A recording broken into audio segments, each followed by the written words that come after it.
So kakapisa lang nito actually, kahapon lang yan lumabas. So ayan yung itsura nila. Ang liit, parang mga tiyanak ang itsura. So ayan yung poster nanay nila mga kalapatid. Hindi yan ang tunay nilang nanay mga kalapatid.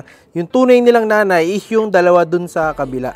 Ayan. So nilabas to, kung di ako nagkakamali, August 9 yata. Nilabas, tapos ngayon napisa na. So halos saktong, mga ilang days na ba yun? August 9 eh.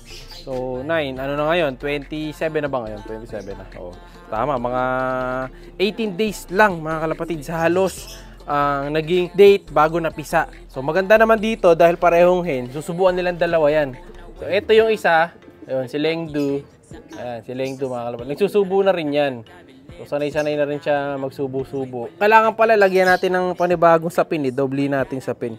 Lagyan natin ng basahan. Kasi napansin ko pagka ganitong purong basa lang na ganito, nababasa yung kalapate, yung anak. Hindi ina-absorb yung mga poops ng kalapate unlike pagbasahan.